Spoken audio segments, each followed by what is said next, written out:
আপনাদের কাউকে কাউকে আল্লাহ অনেক কিছু দিয়েছেন। যেমন আপনাদের হয়তো ভালো চাকরি আছে, ভালো ব্যবসা আছে, টাকার সমস্যা নেই, গাড়িও আছে, আপনার সব কিছুই আছে। ফলে আপনার বাচ্চাদের জীবন আপনার নিজের জীবনের চাইতেও অনেক বেশি সহজতর। কিন্তু আপনি যখন ছোট ছিলেন, আপনার জীবন এতটা সহজ ছিল না। আমার এখনও মনে আছে, ঈদের সময় আমরা বার্গার কিনতাম। আমরা একটা বার্গার কিনে পুরো পরিবার সবাই ভাগ করে খেতাম। এটাই ছিল আমাদের ঈদ। আমি আমার বোনের টুকরার দিকে তাকিয়ে থাকতাম, কারণ মাঝখানে টুকরাটা ছিল সবচেয়ে বড়। অনেক বাচ্চারা প্রথম টুকরাটা চায়, কিন্তু প্রথম টুকরাটিতে তো শুধুই রুটি। এখানে আসল কথা হলো, So, আমাদের বাচ্চারা এসব জানে না। তারা এভাবে বলে, আমি আমারটাতে চিজ চাই, আমারটাতে মেয়োনিজ চাই। কেউ বলে আমারটাতে চিজ না, পেঁয়াজ চাই। আমার বাল্যকাল আর তাদের বাল্যকাল একরকম নয়। তারা কষ্ট দেখে না। যখন আপনার টিনেজ বাচ্চা বলে, আমি ঠিক শিওর না কোন কলেজটাতে ভর্তি হব, কোন গাড়িটা যে পছন্দ করি, আপনার হয়তো তখন মনে পড়ে, ভাই আমি পাবলিক বাসে ধাক্কাধাক্কি করে কলেজে যেতাম, সকালবেলা পত্রিকা বিতরণ করতাম, কাজে 3 মিনিট দেরিতে পৌঁছানোর জন্য চাকরি হারিয়েছিলাম, আমি কোনো মতে টিউশন ফি দিতাম, বাসায় নিয়মিত বাজারও থাকতো না। আর আমার বাচ্চারা এখন বলছে তারা শিওর না কোন গাড়িটা কিনবে। আপনার মন চাচ্ছে দেয়ালে নিজের মাথা ফাটাতে। কারণ আমাদের বাচ্চারা মনে করে তাদের তো এমনিতেই সব কিছু পাওয়ার কথা। তারা কৃতজ্ঞ হওয়ার মানে বোঝে না। এভাবে কারো পক্ষে কৃতজ্ঞ হওয়া সম্ভব নয়। আমাদের উচিত আমাদের বাচ্চাদের টাকার মূল্য শেখানো। তাদেরকে উন্নত জীবন দেওয়ার মানে এই নয় যে তাদেরকে ভালো মানের অ্যাপার্টমেন্ট দিবেন। আপনি হয়তো অতিরিক্ত দিয়ে তাদের ধ্বংস করে দিয়েছেন। আপনার বাসা যদি খেলনায় পরিপূর্ণ থাকে আর তারা শুধু আরও নতুন নতুন খেলনা চায়, 2 দিন আগে কিনে দিয়েছেন সেটা ময়লার বাক্সে, তাহলে এই সব শেখার মানে কি? এই তিলাওয়াতের অর্থ কি? আনিশকুর লিল্লাহ মানে বাবা হিসাবে আপনাকে কৃতজ্ঞতার জীবনযাপন করতে হবে, এবং আপনি আপনার সন্তানকে কাজের গুরুত্ব বোঝাবেন, রিজিকের গুরুত্ব বোঝাবেন, তাদের যা আছে তার গুরুত্ব বোঝাবেন। তারা যেন যা নেই তা নিয়ে অসন্তুষ্ট হয়ে না থাকে। ঈদের সময় বাচ্চারা ধনী হয়ে যায়। এই সময়টা ছিল আমাদের বাচ্চাদের কৃতজ্ঞতা শেখানোর একটা সুযোগ। কারণ রমজানের আয়াতের শেষে আল্লাহ কি বলেছেন? যেন তোমরা কৃতজ্ঞ হতে পারো। তুমি কত পেয়েছো? তারা একজন আরেকজনকে এভাবে জিজ্ঞেস করে, 2000 টাকা, আমি পেয়েছি মাত্র 1500 টাকা। আমরা দেয়ার পজিশনে নেই, আমরা শুধু নেয়ার মধ্যে আছি। আমরা আমাদের ছেলে মেয়েদের রাক্ষসে পরিণত করে ফেলেছি। তাদেরকে শুধু ভোগ করা শেখাচ্ছি, আর তাদের চাওয়ারও কোনো অন্ত নেই। আর যখন তাদের কোনো দাবি পূরণ করার অবস্থা না থাকে, আমি এমন অনেক পিতামাতার সম্মুখীন হয়েছি যাদের বাচ্চারা তাদের নিকট এভাবে দাবি জানায়, অবশ্যই আমাকে আইফোন কিনে দিতে হবে। পিতা বলে, না, পারবো না। বাচ্চা তখন বলে, তাহলে আমি আত্মহত্যা করব। তাদের তখন আমার কাছে আসতে হয়েছিল। নতুন আইফোন না পাওয়ার কারণে তারা এমন থ্রেট দিচ্ছিল, কিংবা বাসায় ওয়াইফাই নাই এজন্য এমন করছিল। এটা কৃতজ্ঞতার সম্পূর্ণ বিপরীত আচরণ। আর এমন আচরণ হলো আল্লাহর সাথে এক ধরনের শিরক। যখন কৃতজ্ঞতা হারিয়ে যায়, যা বাকি থাকে তা হলো শিরক। আপনি আত্মসমর্পণ করতে চান, যার কথা শুনতে চান, যাকে সন্তুষ্ট করতে চান, সে হলো নিজের ইচ্ছা আকাঙ্ক্ষা, নিজের ভোগ বিলাসিতা, নিজের কামনা বাসনা। বাচ্চারা এসব জানে না। তাদেরকে দেখিয়ে দিতে হবে, বোঝাতে হবে। আপনি তাদেরকে যা বানান তারা তাই হবে। আমরা তাদের প্রতি এমন অন্যায় আচরণ করতে পারি না। আপনার টাকা আছে বলেই যে তাদের সব দাবি পূরণ করতে হবে এমনটা নয়। অবশ্য বিপরীত অবস্থাও আছে। অনেক পিতামাতা তাদের বাচ্চাদের কিছুই কিনে দেয় না, তারপর তারা এই খুতবা ব্যবহার করে। না, এটা করবেন না। অবতাগি বাইনা যালিকা সাবিলা, মধ্যম পন্থা অবলম্বন করুন। আমি আরেকটা ব্যাপারে দৃষ্টি আকর্ষণ করতে চাই, কারণ বিষয়টা গুরুত্বের দাবি রাখে। আমাদের বাচ্চাদেরকে দায়িত্ববোধ শেখাতে হবে। তারা যখন টিনেজ বয়সে পৌঁছায়, তাদেরকে বাসার ছোটখাটো কিছু কাজ করতে দিন, তাদেরকে বাসার কাজে কিছুটা অবদান রাখতে দিন। তারা যদি এর বিনিময়ে চায়, তাহলে বলুন, তুমিও এই বাসায় থাকো, এখানে ঘুমাও, তোমাকেও কিছুটা দায়িত্ব নিতে হবে। আপনার বাচ্চাদেরকে দায়িত্ববোধ শেখান, কোনো কিছুর বিনিময়ে না, টাকার বিনিময়ে নয়, অথবা মাস শেষে তাদেরকে নতুন গেম কিনে দিবেন বলেও নয়, কোনো কিছুর বিনিময়ে না। যদি আমরা সব সময় এমনটা করি, যদি তাদেরকে শুধু ভোগ করতে শিখাই আর তারা শুধু আপনার নিকট বিনিময় চাইতে থাকে, এটা করলে আমাকে কি দিবা, ওটা করলে আমাকে কি দিবা, যদি আপনার বাচ্চাদের আল্লাহর প্রতি কৃতজ্ঞ হতে না শেখান, তাহলে কিভাবে তারা আপনার প্রতি কৃতজ্ঞ হবে? এই দুইটা বিষয় কি সম্পর্কযুক্ত নয়? আল্লাহ বলছেন আনিশকুরলি ওয়া ওয়ালিদাই, আমার প্রতি ও তোমার পিতামাতার প্রতি কৃতজ্ঞ হও। এই দুইটা ব্যাপার সম্পর্কযুক্ত। আমরা যদি আমাদের সন্তানদের তাদের যা আছে তার জন্য আল্লাহর প্রতি কৃতজ্ঞ হতে না শেখাই, তাহলে আমি আপনাদের গ্যারান্টি দিয়ে বলছি তারা স্বাধীন হয়ে যাবে। যখনই তারা স্বনির্ভর হয়ে যাবে, তারা আলাদা হয়ে যাবে। আপনার কলের কোনো জবাব দেবে না, মেসেজের কোনো উত্তর নেই, তারা আপনাকে উপেক্ষা করে, অগ্রাহ্য করে, যখন তখন বাসা থেকে বের হয়ে যায়। আপনি তখন ভাবেন কি হলো এই বাচ্চার, আমি তার জন্য সব কিছু করলাম, আমি সারা জীবন তোমাকে দিয়ে গেলাম, এখন তুমি আমাকে কিছুই দিচ্ছ না। হ্যাঁ, কারণ এখন আর আমার আপনাকে প্রয়োজন নেই। আপনার কি প্রয়োজন আর? আমি স্বাধীন, ওই লেনদেন তো শেষ হয়ে গেছে, ধন্যবাদ, বাই। এখন আমরা তাজ্জব হয়ে বসে আছি, কিন্তু সম্ভবত আমরাই তাদেরকে নষ্ট করে ফেলেছি। মানে অতি ভালোবাসা দেখিয়ে আমরা তাদের ধ্বংস করে ফেলেছি। ইন্নামা আমওয়ালুকুম ওয়া আওলাদুকুম ফিতনা, আল্লাহ একটি কারণে এই কথা বলেছেন। তোমাদের সম্পদ এবং সন্তান সন্ততি তোমাদের জন্য একটি বড় পরীক্ষা। বিশেষত ছেলে মেয়েদের পেছনে যদি নিয়ন্ত্রিত উপায়ে টাকা পয়সা খরচ করা না হয়, তাহলে তারা বিশাল এক পরীক্ষার বিষয়ে পরিণত হবে। মাঝে মাঝে বাচ্চাদের কোনো কিছু কিনে দেওয়া উত্তম, মাঝে মাঝে তারা যা চায় তা না দেওয়া উত্তম, মাঝে মাঝে তাদের থেকে দূরে সরিয়ে রাখা উত্তম। এটা গুরুত্বপূর্ণ। এটা শুধু পুঁথিগত বিদ্যা নয়, শুধু আলহামদুলিল্লাহ বলা শেখালেই হবে না, এই শিক্ষার উপরে জীবনযাপন করতে হবে। এজন্যই আলোচনাটি শুরু হয়েছে এই বলে, ওয়ালাকাদ আতাইনা লুকমান আল হিকমা, আমি লোকমানকে প্রজ্ঞা শিক্ষা দিয়েছি, বাস্তব জ্ঞান, বাস্তব শিক্ষা। কিভাবে কৃতজ্ঞ থেকে জীবন কাটাতে হবে সেই শিক্ষা। আমাদের বাচ্চারা কতবার তাদের জামা কাপড় ভাঁজ করে, ধৌত করে, আমরা তাদের কিভাবে কৃতজ্ঞতার শিক্ষা দেব যখন তাদের সবকিছু আমরাই করে দেই? মনে হয় যেন ঘরের মধ্যে ছোট ছোট ফেরাউন দৌড়াদৌড়ি করছে আর বলছে আমি সবচেয়ে বড় রব, আনা রাব্বুকুমুল আ'লা। আজ আমি বার্গার খাবো না, পিৎজা খাবো, আমাকে এটা দাও, ওইটা দাও। আমরা তাদের এমন বানিয়ে ফেলেছি। এটা তাদের দোষ নয়।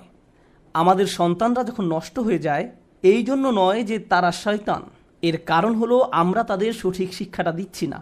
প্রজ্ঞা থাকার মানে হলো আপনি আপনার সন্তানদেরকে সঠিক নিয়মে বড় করেন, আপনি তাদের আকাঙ্ক্ষাগুলো নিয়ন্ত্রণের চেষ্টা করেন। বাচ্চাদের এই নিয়ন্ত্রণটি নেই। আমাদেরকে ভালোবাসার সাথে তাদের ভিতরে এই অনুভূতি তৈরি করে দিতে হবে। আয়াতটি শুরু হয়েছে ইয়া বুনাইয়া দিয়ে, আমার প্রিয় ছেলে, অর্থাৎ বাবা অত্যন্ত আদর মাখা কণ্ঠে তার বাচ্চার সাথে কথা বলছেন। আপনি এর উল্টাভাবে শুরু করতে পারেন না। এই বাসার সবাই শোনো, আমি মাত্র জুমা থেকে আসলাম, বাসার সব কিছু এখন অন্য নিয়মে চলবে, এভাবে না। ভালোবাসার সাথে সুন্দরভাবে করুন, তাদের সাথে কথা বলুন, তাদেরকে বুঝান যে তাদের আচরণ পরিবর্তন করতে হবে। আমাদের মাঝে না দেখলে তারা এটা শিখবে না। যদি আমি খাবার ফেলে দিই, ক্ষুধা লাগলে রেস্টুরেন্টে গিয়ে অপ্রয়োজনীয় অর্ডার করি, এরপর অল্প একটু খেয়ে বলি আমি আর পারবো না, আর সন্তানকে বলি খাবার শেষ করো, খাবার শেষ করো, তারা শিখবে না, তারা শিখবে না, তারা ফেলে দিবে। আপনার জীবনটা যদি অকৃতজ্ঞতায় পূর্ণ থাকে, তাহলে এটা অনেক বড় একটা সমস্যা। এই জন্যই অবিশ্বাস এবং অকৃতজ্ঞতা প্রকাশে একই শব্দ ব্যবহার করা হয়েছে, একই শব্দ ব্যবহার করা হয়েছে। কুফর বিল্লাহ মানে হলো আল্লাহকে অবিশ্বাস করা, আর কুফরান বিন নিয়ামাহ মানে নিয়ামতকে অস্বীকার করা, অকৃতজ্ঞ হওয়া। একই শব্দ। আল্লাহর নিকট কাফের আসলে দুইটা জিনিস। ভাবতে পারেন, এমন ব্যক্তি যে আল্লাহকে অস্বীকার করে এবং যে আল্লাহর প্রতি অকৃতজ্ঞ। এই জন্য যে ব্যক্তি আল্লাহর প্রতি কৃতজ্ঞ থাকে, তার পক্ষে শিরক করা অসম্ভব। কারণ আপনি যদি আল্লাহর প্রতি সুধারণা পোষণ করেন, আপনি শিরক করতে পারবেন না। আমাদেরকে তার প্রতি অকৃতজ্ঞ হওয়ার শিরক থেকে রক্ষা করুন। আল্লাহ আজ্জা ওয়া জাল্লা আমাদেরকে কৃতজ্ঞ থেকে জীবন পার করার সামর্থ্য দান করুন এবং আমাদেরকে সেসব মানুষদের অন্তর্ভুক্ত করুন যারা তাদের সন্তানদেরকে কৃতজ্ঞ হওয়ার শিক্ষাদান করে। বারাকাল্লাহু লি ওয়া লাকুম। আসসালামু আলাইকুম ওয়া রাহমাতুল্লাহ। আল্লাহর বান্দা হতে হলে, আল্লাহর গোলাম হতে হলে আপনাকে 5টি শর্ত পূরণ করতে হবে আল্লাহর দাসত্ব কবুল করতে। ইতাআত, দাসত্ব পুরোপুরি মেনে নিতে হবে। যদি এমন হয় যে আপনাকে আল্লাহর দাসত্ব মেনে নিতে হচ্ছে, সাথে অন্য কোনো কিছুর দাসত্ব মেনে নিতে হচ্ছে, তাহলে আল্লাহর দাসত্ব আপনাকে প্রথমে কবুল করতে হবে। আপনি আল্লাহর সৃষ্ট কোনো কিছুর কথা মেনে নিতে পারবেন যদি আপনি একই সাথে আল্লাহর দাসত্ব মেনে নেন। অন্যভাবে বললে, আপনি যদি আল্লাহর কোনো সৃষ্টির কথা মেনে নেন কিন্তু একই সময় আল্লাহর অবাধ্যতা করেন, তাহলে আপনি আর আল্লাহর বান্দা হিসেবে গণ্য হবেন না, কারণ আপনি ইতোমধ্যে শিরক করে ফেলেছেন। লা তাআতা লিমাখলুকিন ফি মাসিয়াতিল খালক।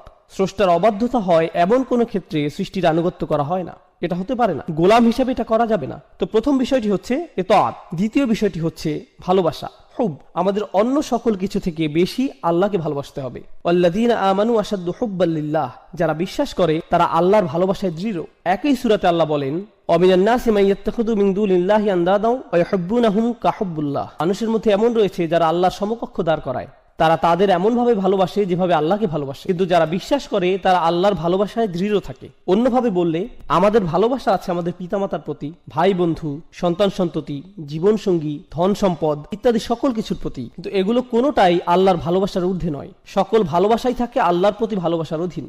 আর আল্লাহকে ভালোবাসার পর আসে তার বার্তাবাহকের প্রতি ভালোবাসা, সাল্লাল্লাহু আলাইহি ওয়াসাল্লাম। দ্বিতীয় বিষয়টি ছিল ভালোবাসা। তো এখন পর্যন্ত আমরা দুইটি বিষয় নিয়ে আলোচনা করেছি, দাসত্ব স্বীকার ও ভালোবাসার প্রকাশ। তৃতীয়টি হচ্ছে তাওয়াক্কুল, সৃষ্টিকর্তার উপর আমাদের ভরসা রাখতে হবে। নিজেকে যখন আমি তার দাস হিসেবে স্বীকার করে নিয়েছি এবং তাকে যখন স্রষ্টা হিসেবে কবুল করে নিয়েছি, তখন তিনি যাই আদেশ নির্দেশ আমার প্রতি করুক না কেন, ভরসা রাখতে হবে যে সে সকলগুলো অবশ্যই আমার জন্য উত্তম। যে অবস্থাতেই তিনি আমাকে নিপতিত করুন না কেন, তার উপর ভরসা রাখতে হবে। ভরসা রাখতে হবে যে যদি আমি তার কথা মেনে নেই, তাহলে তার কোনো আদেশ আর আমার জন্য যত কঠিন হোক না কেন, সেটাই উত্তম পন্থা। ইউরিদুল্লাহু আন ইউখাফফিফা আনকুম, আল্লাহ তোমাদের জীবন সহজ করতে চান, তোমাদের বোঝা হালকা করতে চান। আমরা ভাবি যে আল্লাহর কথা মেনে নিলে জীবন কঠিন হবে, আর তার অবাধ্য হলে জীবন সহজ হয়। আমাদের অনেক সময় এমন হয় যে আমরা চিন্তা করি, আহা, সবকিছুই শুধু হারাম, এত কঠিন, ইসলাম খুবই কঠিন। আল্লাহ বলছেন, না, আমি আসলে তোমাদের ইসলাম দিয়েছি যাতে তোমাদের জীবন সহজ হয়। আর আমাদের অবশ্যই বিশ্বাস করতে হবে যে এটা সত্য। আল্লাহর উপর আমাদের ভরসা রাখতে হবে, তাওয়াক্কুল থাকতে হবে। তো আমাদের হলো দাসত্ব, ভালোবাসা এবং ভরসা। চতুর্থ বিষয়টি হচ্ছে আন্তরিকতা বা অকৃত্রিমতা। যখন আমরা কোনো কিছু করি, বিশেষ করে সেটা যদি ইবাদতের বিষয় হয়, আমাদের সেটা শুধুমাত্র আল্লাহর জন্যই করতে হবে। আপনি আল্লাহর সাথে অন্য কোনো বিষয় একত্র করতে পারবেন না। যেমন ধরুন, আপনি মসজিদে দান করবেন, যদি সাথে এমন চিন্তাও রাখেন যে একটু নামও হবে আর হ্যাঁ দানও হবে, এভাবে নিয়ত মিশ্রণ ঘটাতে পারবেন না। সেটা আলাদা যে দান করলে হয়তো আপনার কিছুটা নামও হবে, কিন্তু মনে যদি আগে থেকে খ্যাতির লোভ থাকে, তাহলে আপনার দান বৃথা। আপনার লক্ষ্য শুধুমাত্র আল্লাহর জন্য হতে হবে। আল্লাহ তার জন্য করা নিয়তে অন্য কারো অংশগ্রহণ করা পছন্দ করেন না, বিন্দু পরিমাণও না। আর তিনি আমাদের থেকে যা চান, ইন্না সলাতি ওয়া নুসুকি ওয়া মাহইয়ায়া ওয়া মামাতি লিল্লাহি রব্বিল আলামিন, এই আন্তরিকতার ব্যাপারে আগের সূরাতে আলোচনা হয়েছে। ফাসাল্লি লিরাব্বিক, তোমার রবের প্রতি আন্তরিকতার সাথে সালাত আদায় করো। আল্লাহর জন্য কোনো কিছু করার ক্ষেত্রে আমাদের নিয়তকে পরিশুদ্ধ করতে হবে। মাঝে মাঝে ধরুন, এটা যদিও একটু বাইরের আলোচনা কিন্তু গুরুত্বপূর্ণ, আমরা বিভিন্নভাবে দিনের জন্য কাজ করি। কেউ হয়তো মসজিদে সরাসরি সেবাদান করে, কেউ হয়তো মসজিদ কমিটিতে কাজ করে, কেউ হয়তো দাওয়াতি কাজ সম্পন্ন করে, কেউ ইসলামিক স্কুল পরিচালনা করে, অথবা কেউ ইসলামিক ওয়েবসাইট চালাতে সহায়তা করে। যেটাই হোক, যেভাবেই হোক, আমরা দিনের জন্য করি কোনো না কোনো উপায়। কাজের শুরুতে আমাদের নিয়ত শুধু আল্লাহর জন্যই থাকে, কিন্তু সময় পার হলে আমাদের মনে বিভিন্ন চিন্তার উদ্রেক হয়। আমরা বলি, মানুষ আমার কথাই শুনছে, আমার এখানে প্রধান হওয়া উচিত, আর আমাদের আমিত্ব বোধ জাগ্রত হয়। মানুষদের অবশ্যই আমার কাজের স্বীকৃতি দিতে হবে। এখন তো কেউ আমার প্রশংসাই করছে না, লোকজন আমার মতের মূল্যায়নই করছে না, আর এতদিন যা কিছু করেছি কিছুই আমলে নিচ্ছে না। এখন বলুন, আমাদের এই কাজ আল্লাহর জন্য নাকি মানুষের স্বীকৃতির জন্য? আর এভাবে আমাদের মনে যা ঘটে সেগুলো কেউই তেমন ভাবে লক্ষ্য করে না, অথচ সময়ের সাথে এভাবেই নিয়ত পরিবর্তিত হতে থাকে। আপনি সততার সাথে আল্লাহর জন্য শুরু করেন হয়তো, কিন্তু সময়ের সাথে আন্তরিকতায় ভাটা পড়ে। আমাদের অবশ্যই ইখলাস বজায় রাখতে হবে, সেই আন্তরিকতা ধরে রাখতে হবে। এখন সর্বশেষ ও সর্বাধিক গুরুত্বপূর্ণ বিষয়টি, যা ইবাদতের সাথে জড়িত, আমরা ইতিমধ্যে 4টি বিষয় নিয়ে আলোচনা করেছি, পঞ্চম বিষয়টি বাকি আছে। সহজ ভাষায় আমি এটাকে বলি দাসত্বের শর্ত। লক্ষ্য করবেন, যখন আপনি কোনো চাকরিতে যোগদান করেন, আপনার কোম্পানি ও আপনার মধ্যে একটা চুক্তি সম্পন্ন হয়। চুক্তিতে বলা থাকে আপনি কোম্পানির জন্য কি কি করবেন এবং কোম্পানি আপনার জন্য কি কি করবে। একইভাবে স্বামী স্ত্রীর মধ্যেও চুক্তিনামা থাকে, আমি তোমার জন্য এগুলো এগুলো করব, তুমি আমার জন্য এগুলো এগুলো করবে। চুক্তিনামা, শর্তের আদান প্রদান। একইভাবে সন্তান এবং মা বাবার মধ্যে অধিকারের বিষয় থাকে, এগুলো আমাদের অধিকার, এগুলো তোমাদের অধিকার। এখানেও আদান প্রদান হচ্ছে, পরস্পর বোঝাপড়া এখানেও দেখা যাচ্ছে। যে কোনো রাষ্ট্র বা সরকারের সাথে সেখানকার জনগণের একই ধরনের বোঝাপড়া হয়। তোমরা এই পরিমাণ কর দিবে, এই আইন কানুনগুলো মেনে চলবে, বিনিময়ে আমরা তোমাদের এই সেবা দিয়ে যাব। স্পষ্ট বিনিময়। সাধারণত এই ধরনের বিনিময়গুলো কিছু আপোষ মীমাংসা বা বোঝাপড়ার মাধ্যমে হয়, অর্থাৎ দুই পক্ষই এগিয়ে আসে, আলাপ আলোচনা করে, শেষে আপোষের মাধ্যমে সমঝোতা হয়। কিন্তু যখন আমরা আল্লাহর বান্দা, তখন এই ধরনের শর্ত বা সমঝোতা কি করে ঘটবে? এগুলো কি আলোচনা বা আপোষ মীমাংসার মাধ্যমে হবে? অবশ্যই না। সকল শর্তই আসমান থেকে আসবে, আপনাকে শুধু মেনে নিতে হবে। অর্থাৎ আপনার কোনো যোগ্যতা নেই যে আপনি নির্ধারণ করবেন আল্লাহর বান্দা হতে হলে কি কি মেনে চলবে আর কি কি মেনে চলবেন না, আল্লাহর উপাসনার জন্য কি কি করবেন আর কি কি করবেন না, আল্লাহকে মেনে চলার জন্য কি করবেন আর কি করবেন না। আপনি নিজে কখনোই নিজের জন্য এগুলো নির্ধারণ করতে পারেন না। এই ব্যাপারে সকল শর্ত, সকল কর্তৃত্ব শুধুই আল্লাহর। আর শুধুমাত্র এভাবেই আপনি আল্লাহর বান্দা হতে পারেন যে এসব শর্তে, এই চুক্তিতে আপনার সামান্যতম অংশও নেই, সকল শর্তই আল্লাহর, কর্তৃত্ব শুধুই আল্লাহর। এবার আসুন, কাফিররাও আল্লাহকে ডাকে, তারাও তাওয়াফ করে, সিজদাও করে, আল্লাহর নাম তারাও ভালোভাবেই স্মরণ করে, প্রায় সবকিছুই করে, কিন্তু সেই শর্তগুলো, সেই চুক্তিনামা, তারা যেটাকে আল্লাহর দাসত্ব বলে, যেটাকে তারা আল্লাহতে বিশ্বাস বলে, সেই বিশ্বাস, দাসত্বের চুক্তিনামা তারা নিজেরাই বানিয়ে নেয়। কিন্তু আল্লাহ বলছেন, তোমরা যদি নিজেদের মন মতো এই শর্তসমূহ বানিয়ে নাও, সেটা গ্রহণযোগ্য না। এগুলো শুধু তখনই গ্রহণ করা হবে যদি তা কেবল আমার পক্ষ থেকেই আসে। আর সেই শর্তসমূহ যা তার থেকে আসে, সেগুলো মূলত তাই যা নবী রাসূলগণ নিয়ে আসেন। তাই এসব শর্তাবলী, এগুলো খুবই গুরুত্বপূর্ণ। আপনাকে একদিন কেউ বলল, জানো, আমি সৃষ্টিকর্তাকে খুবই ভালোবাসি, আমি প্রায়ই তার উপাসনা করি, প্রার্থনা করি। আসলে আপনি করেন না, আপনি করেন না। কেননা আপনি যদি সৃষ্টিকর্তার প্রার্থনা করেন নিজের মন মতো করে, তাহলে কিভাবে আপনি তার গোলাম হবেন? যখন আপনি সৃষ্টিকর্তার প্রার্থনা করবেন এমনভাবে, ঠিক যেমনভাবে তিনি আপনার নিকট আশা করেন, এটাকে সৃষ্টিকর্তার সঠিক উপাসনা বলা যায়। শর্তগুলোর সংজ্ঞা কেবল আল্লাহর পক্ষ থেকেই আসতে পারে। আল্লাহতে বিশ্বাসের অর্থ আসলে কি কি? আল্লাহকে মেনে চলার অর্থ কি? আল্লাহর ইবাদত করার অর্থটাই বাকি। এটি হলো প্রাথমিক আলোচনা। দাসত্বের শর্তসমূহ দুইটি বিষয়। আমি চাই আপনারা ইবাদত শব্দটার আসলে আরবিতে কি বোঝায় সেটা আগে জেনে নিন। কিংবা বলা যায় উবুদিয়্যাহ শব্দটি, যেটি মূলত মাজদার ব্যাকরণ অনুযায়ী, এটি মূলত দুটি বিষয়ের সমন্বয়।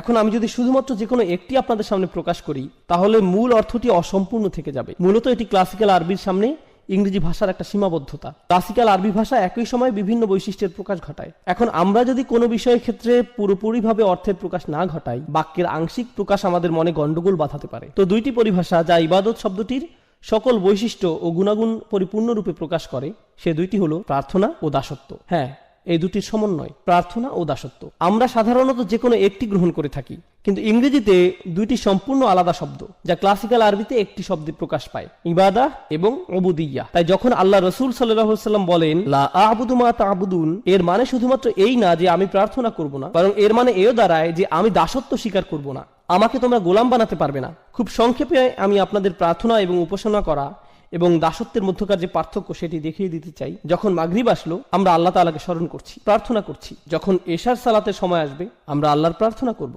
কিন্তু এই দুই নামাজের মাঝখানে সময় আমরা কি করি? এই দুই নামাজের মাঝখানে যখন আমরা ছিলাম, এই দুই নামাজের মাঝখানে আমরা ছিলাম আল্লাহর দাস।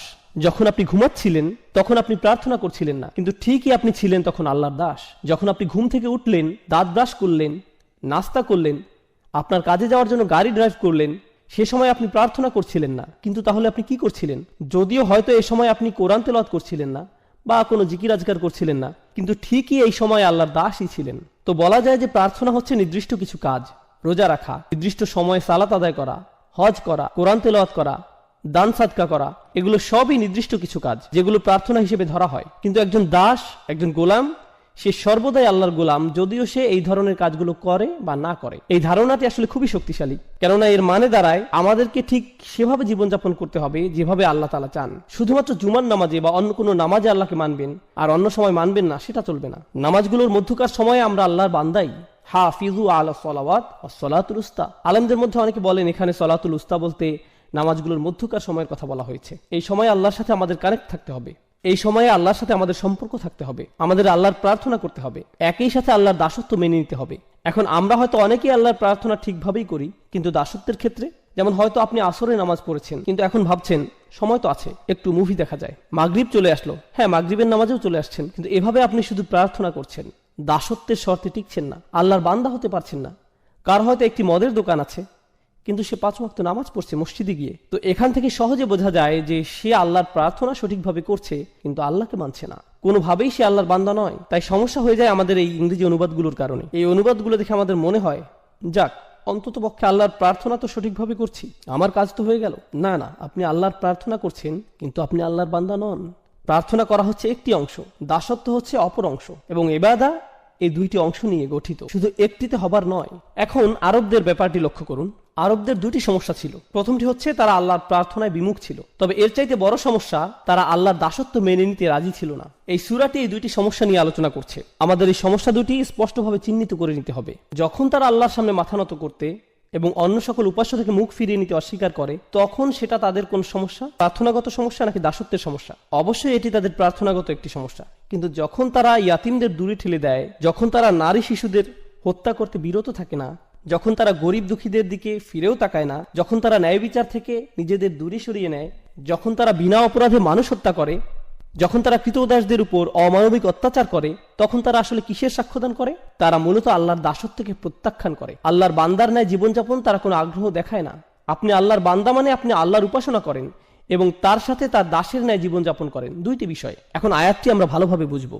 লা আ'বুদু মা তা'বুদুন, এখানে লা আ'বুদু অর্থাৎ আমি দাসত্ব করব না এবং আমি প্রার্থনা করব না যার ইবাদত তোমরা করছো।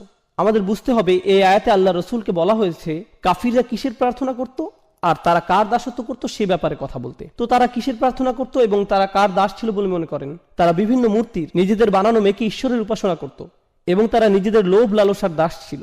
দুইটি বিষয়, তারা মূর্তিগুলোর পূজা করত এবং নিজেদের শাহাওয়াত, লোভ লালসার গোলাম হয়ে গিয়েছিল, নিজের নফসের পূজারী। আল্লাহ রসুল তাদেরকে বলছেন আমি তোমাদের এসব মূর্তি প্রার্থনাকে প্রত্যাখ্যান করি এবং নিজের নফসের দাসত্বকেও অগ্রাহ্য করি। এই দুইটো বিষয়কেই আমি প্রত্যাখ্যান করলাম, আমি কখনো এগুলো মেনে নিব না। এই কাফিরদের চিন্তা ছিল অনেক দিন ধরে এই ঝামেলা চলছে, প্রায় 1 দশক হয়ে যাচ্ছে, আর তো ভালো লাগছে না ব্যাপারটা, কিছু একটা করা উচিত। মক্কার পরিবেশও কেমন থমথমে, মুসলিম আর কাফিরদের মধ্যে এই মারামারি কাটাকাটি আর সহ্য করা যায় না, চলো কিছুটা ছাড় দিয়ে দেখি। তাদের চিন্তা ছিল যে সমাজে এখন কিছুটা শান্তি ঐক্যের প্রয়োজন, এতে করে মক্কার পরিবেশ কিছুটা শিথিল হবে, আমাদের ভবিষ্যতের জন্য ভালো হবে। লা আ'বুদু, বেশিরভাগ ব্যাকরণবিদের মত অনুযায়ী এই আয়াতে মুদারিতে লা শব্দটির কারণে বর্তমানের চাইতে ভবিষ্যতের কথা এখানে অধিক বোঝানো হয়েছে। অর্থাৎ রাসূলুল্লাহ বলছেন তোমরা আশা করে কোনো লাভ নেই, আমি কখনোই তোমাদের আশা অনুযায়ী কাজ করব না। তোমরা যদি মনে করো ভবিষ্যতে তোমাদের হয়তো সুযোগ আছে, সময় গেলে পরিস্থিতি পাল্টাবে, আমি কখনোই এসবের প্রার্থনা করব না। এবং তোমরা যা কিছুর উপাসনা করছো এবং দাসত্ব মেনে নিয়েছো সেসবের দাসত্ব আমি কখনোই কবুল করব না, এমন কখনোই হবে না। তোমাদের মাথা থেকে এই চিন্তা দূর করে ফেলতে পারো।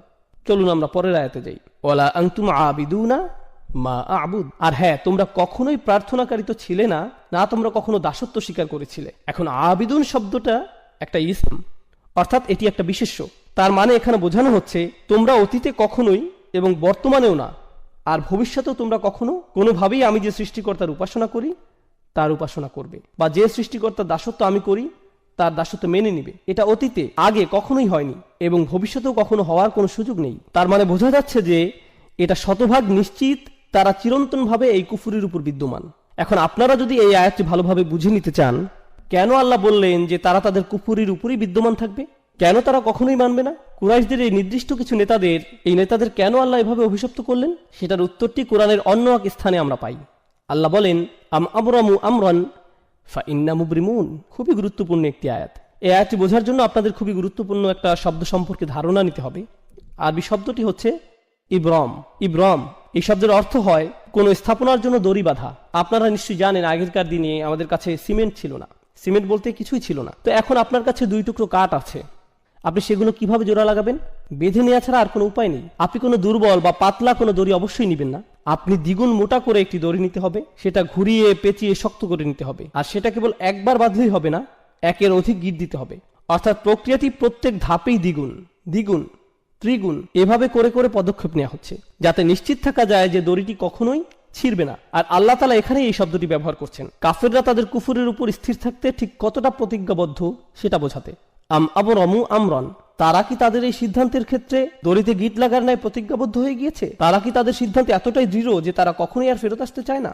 কেননা আপনি যদি একবার এই দড়িতে গিট লাগিয়ে দেন, তার মানে বোঝা যাচ্ছে যে আপনার ইচ্ছা আর কখনো ফেরত না আসা। বিষয়টা জুতার ফিতার ন্যায় সহজ নয় যে কিছুক্ষণ পর আপনি আবার খুলে ফেলবেন। আল্লাহ বলছেন তারা এতটাই নিশ্চিত যে তাদের কুফুরির এই সিদ্ধান্তে তারা আর কখনোই ফেরত আসতে চায় না। বিষয়টি কেমন? যদি এমনই হয় ফা ইন্না মুবরিমুন, তাহলে আমরাও আমাদের দড়ি বেঁধে দিচ্ছি। যদি তারা এতটাই নিশ্চিত থাকে তাহলে আমরাও নিশ্চিত যে আমরা তাদেরকে কুফুরির উপরই প্রতিষ্ঠিত রাখবো। আর দেখুন আল্লাহ যখন তাদের দড়ির কথা উল্লেখ করছেন তখন ফিল বা ক্রিয়া ব্যবহার করছেন, আবরামু ফেইল মাদি বা অতীতকালের ক্রিয়া। কিন্তু আল্লাহ যখন নিজের দড়ির কথা বলছেন তখন তিনি বিশেষ্যর ব্যবহার করছেন। আপনারা জানেন এমন ক্ষেত্রে ক্রিয়া এবং বিশেষ্যের মধ্যে তফাৎ কেমন হয়? ক্রিয়া ক্ষণস্থায়ী কিন্তু বিশেষ্য চিরস্থায়ী। অর্থাৎ তারা আজ যতই নিশ্চিত থাকুক যে তারা সেই দড়ির গিট খুলবেই না এবং ঈমান আনবে না, বিচার দিবসে যখন তারা নিজেদের কর্মফলের সম্মুখীন হবে আপনারা জানেন কি হবে, তাই না? রুবামা ইয়াউদ্দুল্লাযীনা কাফারু লাউ কানু মুসলিমিন, হয়তো অবিশ্বাসীরা চাইবে সেদিন মুসলিম হতে, তারা চাইবে তাদের সেই গিট,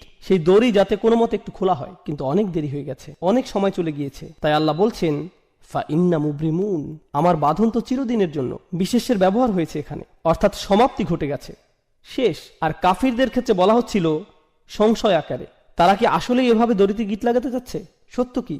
কিন্তু এখানে কোনো সংশয় নেই, এটাই সত্য। আল্লাহ বলছেন আল কাফিরুন, তাহলেই এটাই হবে।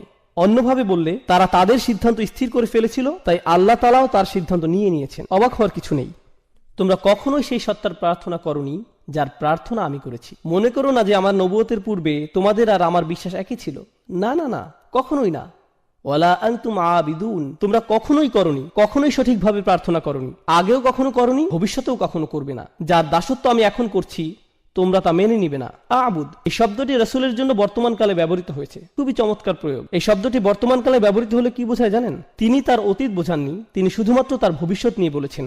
আর এটি খুবই চমৎকার কেন জানেন? কারণ তিনি কখনোই শিরক করেননি। রাসূলুল্লাহ সাল্লাল্লাহু আলাইহি ওয়াসাল্লাম কখনোই শিরক করেননি, সেটা আমরা জানি। কিন্তু সত্যিকার অর্থেই তিনি আল্লাহর বান্দা তখন হলেন যখন আল্লাহর পক্ষ থেকে তার নিকট ওহী আসা শুরু হলো। তিনি সত্য খুঁজে ফিরছিলেন, সর্বক্ষণ চিন্তায় পেরেশানিতে মগ্ন ছিলেন। ওয়াজাদাকা দাল্লান ফাহাদা, আমরা তোমাকে অন্বেষণ করতে দেখেছি এবং পথ প্রদর্শন করেছি। কিসের পথ দেখানোর কথা বলা হচ্ছে?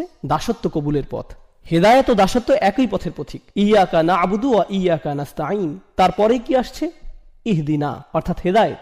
তো রাসূল সাল্লাল্লাহু আলাইহি সাল্লাম বলছেন, এখন আমি সত্যিকার অর্থে দাসত্ব খুঁজে পেয়েছি। তবে তার মানে এই না যে তোমরা মনে করবে পূর্বে আমি তোমাদের ধর্মবিশ্বাসী ছিলাম। না না, সেটা কখনোই ঘটেনি। তাই তোমাদের এ ব্যাপারে বিভ্রান্ত হওয়া উচিত নয়। আর এখানে খুবই শক্তিশালী শিক্ষা যেটা পাওয়া যায় সেটা হচ্ছে, যদি তোমরা জানো যে আমি কখনোই তোমাদের বিশ্বাস গ্রহণ করব না, এবং আমিও জানি যে তোমরা আমার বিশ্বাস কখনো গ্রহণ করবে না, তার মানে এখান থেকে সহজেই বোঝা যায় যে আমাদের রাস্তা ভিন্ন। তাই বলা যায় এই দুইটি আয়াত এখানে ভবিষ্যৎ নিয়ে আলোচনা করছে। হ্যাঁ, অতীতের তুলনায় এখানে ভবিষ্যতের দিকে ফোকাস করা হচ্ছে। আমি কোনো কিছু ছাড় দিব না এবং তোমরাও কোনো কিছুতেই ছাড় দিবে না বলে মনে হচ্ছে। আল্লাহর উপাসনা তোমরা করবে না এবং তার দাসত্ব তোমরা মানবে না। ওয়ালা আনা আবিদুম মা আবাদতুম। এখন আমরা অতীতে ফিরে যাচ্ছি। আগের দুইটি আয়াত ছিল ভবিষ্যতের জন্য, এখনকার দুটি আয়াত অতীতের জন্য। ওয়ালা আনা আবিদুন, আমি কোনো প্রার্থনাকারী নই, অর্থাৎ আমি কখনোই দাসত্ব স্বীকার করিনি। মা আবাদতুম, যার উপাসনা তোমরা করছো। ভেবো না যে তোমাদের প্রভুই আমার প্রভু, আর এভাবে ভেবো না যে আমার প্রভু তোমাদের প্রভু। এমনকি আমি পূর্বেও যে প্রভুর প্রার্থনা করতাম সেটাও তোমাদের প্রভু ছিল না। ওহী লাভের পূর্বেও আমি তোমাদের প্রভুর প্রার্থনা করিনি। সে সময় যেসব বিষয়ের মূল্য ছিল না আমার কাছে, তোমরা আশা করছো যে এখন নবুয়তের পরে, ওহী আগমনের পর আমি সেই বিষয়টির মূল্যায়ন করব। তোমরা চাও যে এখন আমি কিছুটা ছাড় দেই। অতীতেও যেখানে আমি কখনো শিরক করিনি, সেখানে এখন ওহী আসার পর এটা তো অসম্ভব। তো এখানে কোনো সুযোগ নেই যে আমি কিছুটা ছাড় দেই। ওয়ালা আনা আবিদুম মা আবাদতুম, যেটার উপাসনা তোমরা করছো সেটা তো আমি প্রথম থেকেই করিনি। এখন এটিকে অতীতের সাথে মিলিয়ে নিন। ওয়ালা আনতুম আবিদুনা মা আবুদ। এখন এখানে কিছু বিষয় আমাদেরকে স্পষ্ট করে নিতে হবে। পূর্বে রিপিটেশনের কথা আমরা বলেছিলাম। প্রথম ওয়ালা আনতুম আবিদুনা মা আবুদ ছিল ভবিষ্যতের জন্য, কিন্তু দ্বিতীয়বার যখন বলা হলো এটি অতীতের জন্য। একটি ছিল এক বিষয়ে ছাড় দেওয়ার জন্য এবং অপরটি অপর বিষয়ে ছাড় দেওয়ার জন্য। এই আয়াতটি পুনরায় আসার কারণ আমরা ইতিমধ্যে বুঝে নিয়েছি। তৃতীয় আরেকটি উপায় যেভাবে আয়াতটির পুনরাবৃত্তির কারণ বোঝা যায়, যখন আপনি কোথাও যান আর কারো বিরুদ্ধে শত্রুতা পোষণ করেন, আপনি তখন খুবই কঠিন ভাষা ব্যবহার করেন, আর কারোর সাথে কঠোর আচরণের জন্য একই ধরনের কিছু কথা বারবার বলার প্রয়োজন হয়। ঘৃণা করি, আমি তোমাকে ঘৃণা করি, মেরে ফেলবো, আমি তোমাকে মেরে ফেলবো। একই কথা পুনরায় বলে আপনি কি বোঝাতে চাচ্ছেন? এখান থেকে আপনার রাগান্বিত অবস্থায় স্পষ্ট হয়। এখান থেকে বোঝা যায়, শুনেছো আমার কথা, বুঝেছো, আমি কোথাও যাচ্ছি না, আজ শেষ করেই ছাড়বো। এভাবে পুনঃ পুনঃ বলা এটি রাসূলের বলার ভঙ্গি। আল্লাহ রাসূলকে শিখিয়ে দিচ্ছেন যে তাদের বুঝিয়ে দাও, ভালোভাবে আলোচনা করে নাও, তারা সঠিক অর্থে যেন বুঝে নেয়। যদি তারা প্রথমবার না বুঝে তাদেরকে আবার বলো। এটি মূলত খুবই কঠিনভাবে বলার একটি মাধ্যম। ওয়ালা আনতুম আবিদুনা মা আবুদ। এখন এখানে মা শব্দটি খুবই গুরুত্বপূর্ণ। আল্লাহ এখানে বলেননি ওয়ালা আনতুম আবিদুনা মান আবুদ, আর তুমি তার উপাসনা করো না যার উপাসনা আমি করি। আয়াতে বলেননি আমি যার উপাসনা করি, বরং বলেছেন আমি যেসবের উপাসনা করি। কিন্তু মা শব্দটি আমরা জানি প্রাণীবাচক শব্দের ক্ষেত্রে ব্যবহৃত হয় না, এটি ব্যবহৃত হয় অপ্রাণীবাচক শব্দের ক্ষেত্রে। মান শব্দের ব্যবহার হয়ে থাকে প্রাণীবাচক শব্দের ক্ষেত্রে। তাই এই বর্ণনা কিছুটা বিভ্রান্তির সৃষ্টি করে। কিভাবে আমি যার উপাসনা করি বলার পরিবর্তে আমি যেসবের উপাসনা করি বলা সম্ভব? এখন আমি উপাসনা বা প্রার্থনা শব্দটি সাধারণ অর্থে ব্যবহার করছি। আপনারা এখন উপাসনা ও দাসত্ব আলাদাভাবে কোনটা কি বোঝায় জানেন, কিন্তু আমি এখানে সাধারণ অর্থে ব্যবহার করছি। আল্লাহ তার রাসূলকে আমি যার প্রার্থনা করি বলতে না বলে দুইবার আমি যেসবের প্রার্থনা করি বলতে বললেন। এখানে এই মা শব্দটি, যেটি দ্বারা আয়াতে যেসবের অর্থ করা হয়েছে, এটি আরবি ব্যাকরণ অনুযায়ী মা মাসদারিয়া হতে পারে। একভাবে চিন্তা করলে এরূপ ধরা যায়। তাহলে অর্থ হবে যে প্রার্থনা আমি করি। মা আবুদের অর্থ হয় ইবাদাতি আবুদু, অর্থাৎ আমি যেমন প্রার্থনা করি তেমন তোমরা কখনোই করবে না। মা শব্দটি দ্বারা এক হিসাবে এমনটাই বোঝাচ্ছে যে ধরনের যে প্রকৃতির উপাসনা আমি সৃষ্টিকর্তার করি তোমরা তা কখনোই করবে না। সৃষ্টিকর্তার একজন দাস হওয়া, প্রার্থনাকারী হওয়া, এটি আমার নিকট যে অর্থ বহন করে তা তোমাদের নিকট কখনোই একই অর্থ বহন করে না। তোমাদের আর আমার চিন্তাভাবনা সম্পূর্ণ ভিন্ন। মা শব্দটির এটি একটি ব্যাখ্যা। দ্বিতীয় যে ব্যাখ্যা